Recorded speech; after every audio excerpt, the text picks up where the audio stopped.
Adiyatang Om Muni Muni Mahamuni Shakja Muni Yesohan Dadya.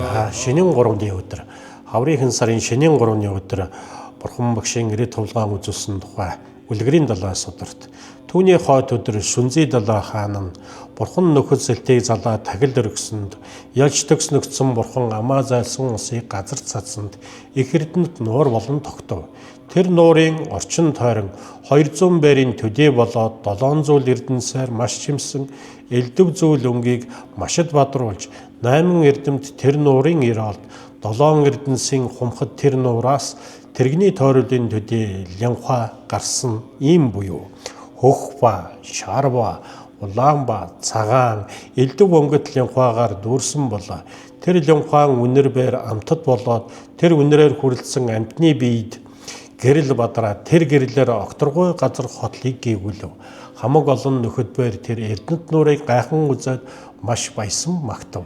Төдий олон нөхөдбөр хэрэглэгдэхүүн эд таваараар тагил өргөсөнд Бурхан бээр элдв зүйл номыг үзүүлээд дээрвгүй бодходогт сэтгэл үүсгэв. Зарим нь нүрийг олж дээд төрөл тэнгэр болон төрөх болов.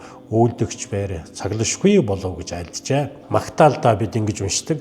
Цэсэм сүнзий далаа шосолна шасал борво янлаг жаданцо оцор шавдан бадма давае зэви пунцог бурлаа чанцаалав.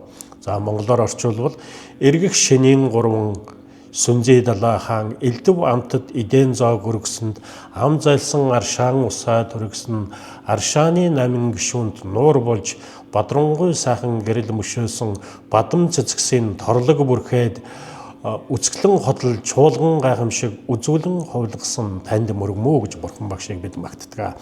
За шинийн 3-ны өдөр Бурхан багшийг одооч нахиж шавшилтыг одоо өглөгийн эзэн жандаг болсон хүн нь болохоор гол хүн нь Сүнзий далай гэж хаан байна. За эдээ сагнанга зоог өргөхөт нь болохоор Бурхан багш шав одоо олон одоо даажимбаа нарын хамт эдэн зоогоо гүнзгэн бариад тэгээд амаан зайлаад усаан гасгсан ус нь бол юу вэ гэхээр 8 аршаан төгөлдөр сахан нуур болон тогтжээ гэж. За 8 гишүүн гэдэг маань юу вэ гэхээр усны эрдмийг өгүүлж байгаа.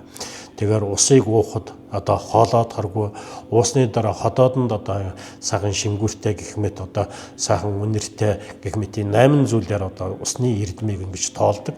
Ийм сайхан одоо нуур болон тогтсон. Тэр нууранд нь одоо сайхан 8 дэлбэтэй сайхан бадам лянхаа цэцгэс гараа. За тэгээ тэр нуурын усыг хүртсэн тэр нуурын одоо бүх одоо амьтад булгаар эргэн тойронд байгаа амьтад маш гэрээ тавлгаанаар сайхан цэнгэлээ гэдэг. Тэгэхээр ийм шинийн 3-нд Бурхан багш гэгэн ийм сайхан гэрээ тавлгааныг үзүүлжээ. Mahamuni Shakja Muni Sohan